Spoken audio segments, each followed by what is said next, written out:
All right, ladies and gentlemen, you are welcome to another great episode of your favorite political talk show, The Truth with Ben Jokes. Now, 2 days ago, I said one virtue a leader must possess is selflessness. Selfish people will always put their own interests first, and this will come to play when they find themselves as leaders. Instead of looking at the common good, their ultimate focus will be self.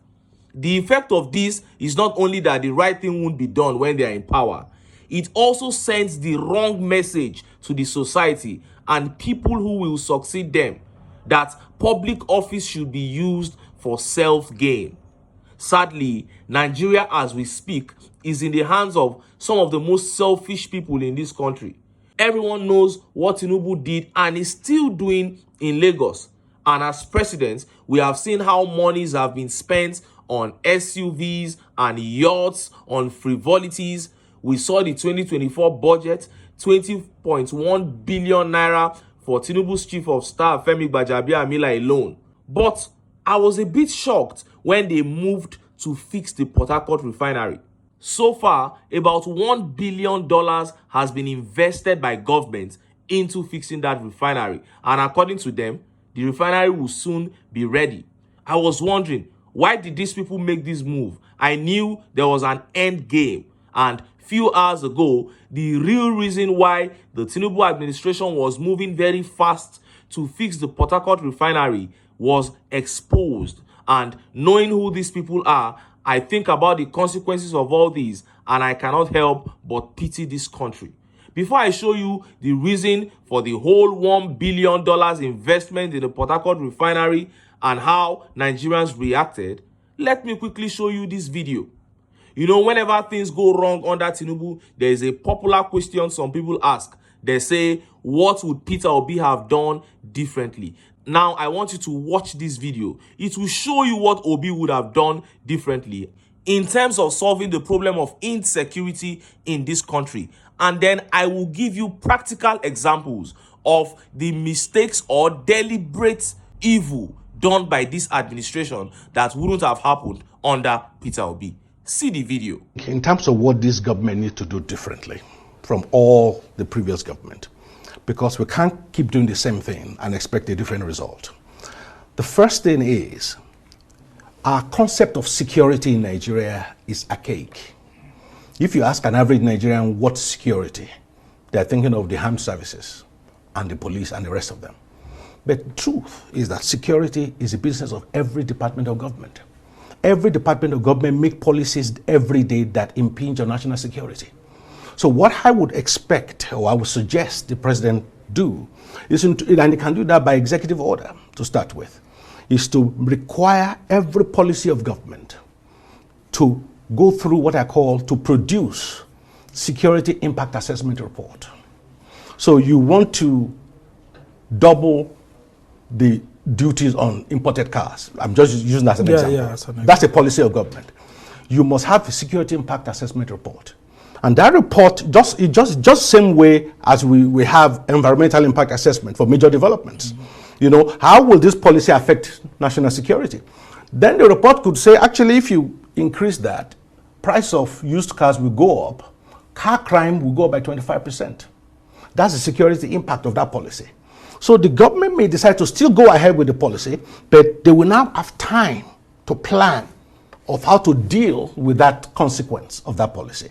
So we move away as a nation and of course as security services from being always reactive to being proactive. A lot of insecurity manifestations are foreseeable at the stage of planning those policies. You can see this is what will happen down the line. So that security impact assessment report, the government requires it of every policy and every major projects.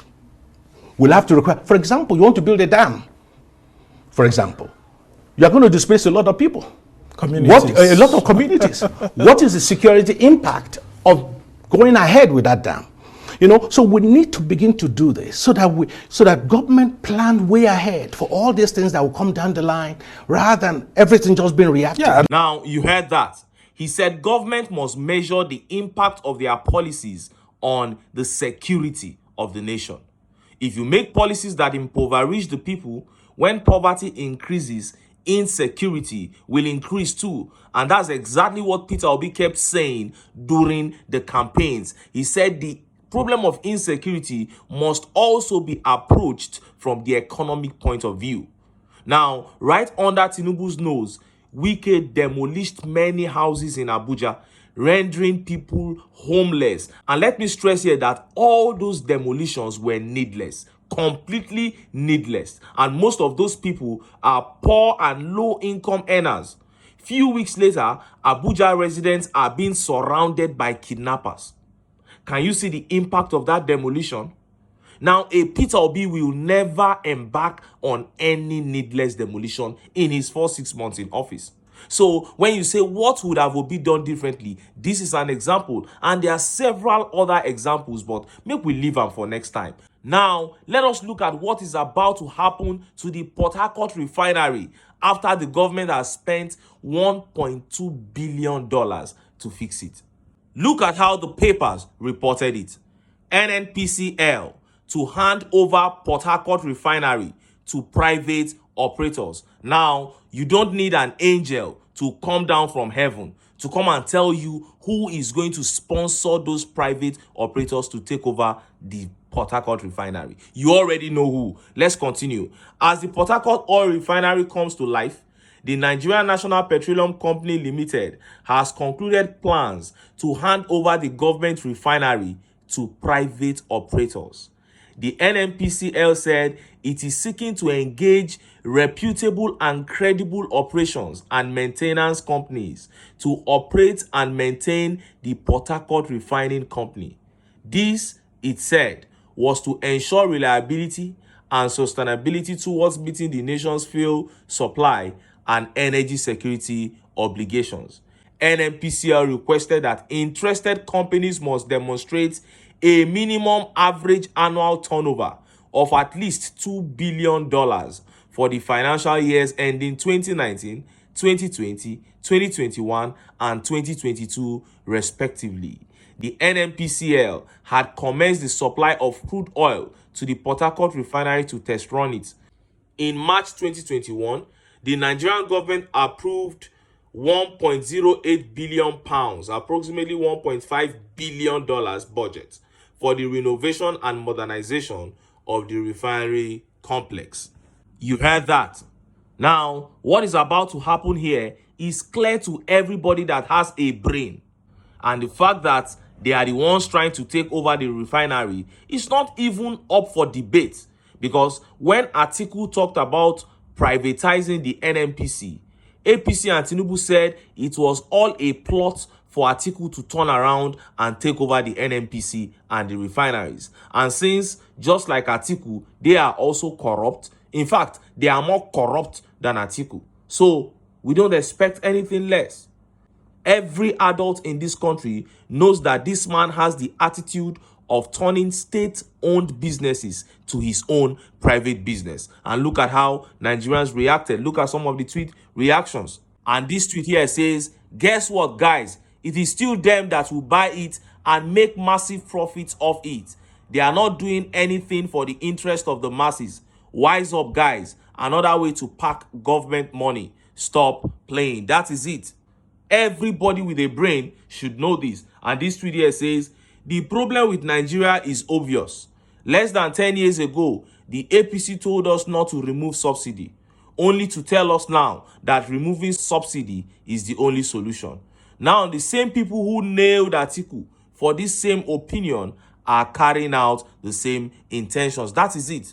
And their aim is to do that same thing that they said Atiku was planning to do, to buy these refineries over and continue to impoverish the masses. Oh! And this tweet here says, so the government are literally telling us they can't be trusted and manage our resources and commonwealth very well. What a shame. That is another angle. That is what they are saying. That everything must be given to private individuals before it can be done well. Government can never manage the refineries well. Now, wait a minute. If you have confessed, you have admitted to the fact that you can't manage the refineries well, then how can you be trusted with the budget? How can you be trusted with the proceeds of crude oil? How can you be trusted with other mineral resources that are at your disposal? One of TINUBU's popular supporters tweeted, "This is a bad idea. Must everything be privatized? At official BAT, please do your best to stop this from happening. It is a big disappointment. Please, please, do not privatize our refinery. The sky is big enough for all birds to fly. Focus on building more refineries." This one is still living in a dreamland. He thinks that they are on the same page. He doesn't know that these people are there for themselves. This tweet here says, "The plan, bring it back to life and sell it to their cronies. Why didn't they privatize it in its previous state? Hence, we are desperate for results. Now we can take anything." Why did they not privatize it when it was not working, when it was defunct? They waited until they pumped $1.5 billion of government money into it. Now they are thinking of privatizing it. And this tweet here says, "Anyways, we still have more stuffs to sell out. Last, now to sell the flag, as we know if we handle our stuffs by ourselves because of corruption." And this tweet by Ire Dollar says, "NNPCL spent billions of dollars to restore the refinery to full operations, only to hand it to cronies to operate. CBN gave Aliko Dangote $9 billion to build a refinery, while Nigeria's 4 refineries were totally useless and inoperable. Nigeria is ruled by a gang of rogues."